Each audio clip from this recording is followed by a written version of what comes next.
I'm Miss Griffiths. And I'm Miss Crozier. And today we're going to be reading you this story, Billy and the Beast by Nadia Shireen. We chose this book because Nadia Shireen is an author who lives in London like us. And it's a great story about Billy, a hero for our times, and her trusty sidekick, Fat Cat. So let's get started. Billy and Fat Cat were walking through the forest, which was something they liked to do now and then. They stomped and crunched and splashed and jumped. They said hello to Hedgehog, hello to Fox, hello to the mice, and hello to the adorable little bunny rabbits.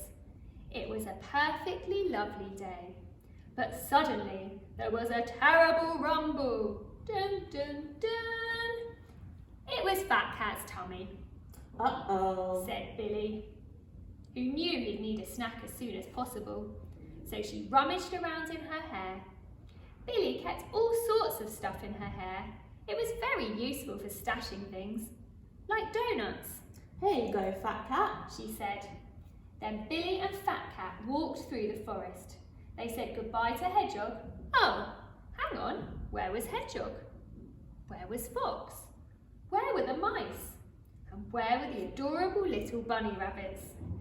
But before Billy had a chance to say, how strange, everything went black.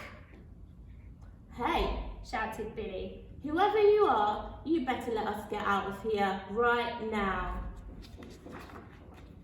Billy and Fat Cat were dumped on the ground with a thud, and they saw a very big thing.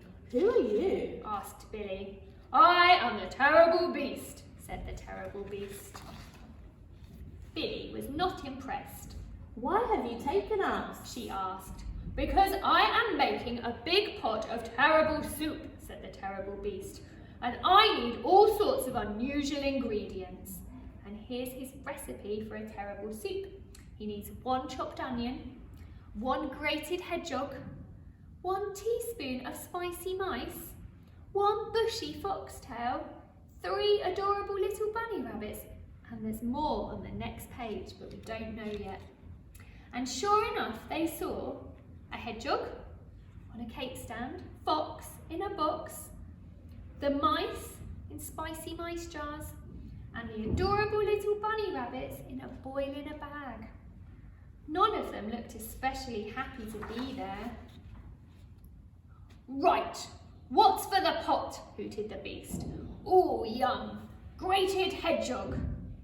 Well, Billy couldn't just stand by and let the terrible beast eat everyone up. She had to think fast. Excuse me, Mr. Terrible Beast, She said. but don't you think you'll find grated hedgehog much too spiky? You'll get an itchy mouth and a prickly bottom. Here, try this delicious pine cone instead. The terrible beast eyed the pine cone with suspicion. He had a think. He said, a prickly bottom, you say? All right, I'll give it a try. Now, what's next for the pot? Growled the beast. Ooh, delicious spicy mice. This didn't sound good for the mice. Billy had to think fast. Again. These mice look really old and sick and horrible. If you put them in your pot, you'll definitely get a tummy ache. The beast looked at the mice. He wasn't keen on having a tummy ache. Fine, he puffed. Well, what's next on the list? Ooh, a nice, big, bushy foxtail. Things were looking bleak for Fox. Billy had to think even faster. Ugh, Said Billy. foxtails are muddy and boring. Try something bright and bushy instead. Ooh, said the terrible monster, with sparkles too. And he popped the duster in the pot. Suddenly there was a terrible rumble. It was the beast's tummy. I am so hungry, growled the beast. And when I get hungry, I get angry. These adorable little bunny rabbits are going in my soup and nobody is going to stop me. Oh.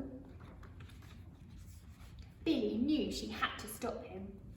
These bunny rabbits are not adorable, she said. they are actually quite terrifying. I mean, just look. The Beast had to agree. The bunny rabbits did look terrifying. Fine, but there's still one more ingredient on my list, said the Beast. And it's the most important one of all. From the other page. A perfectly ripe, plump and delicious fat cat. Billy gasped. This was the final straw. Hey, She shouted. the recipe doesn't say that. It says you need 2 big, smelly, beastie feet. Well, said the Beast, where am I going to get them from? And Billy pointed to the Beast's horrible, sweaty toes. Oh yes, said the Beast, that's lucky. And he leaped into the steaming pot like a fool. And then the adorable little bunny rabbit slammed down the lid with impressive force, which surprised everyone. Slam! They all watched the terrible Beast bounce down the hills, never to be seen again.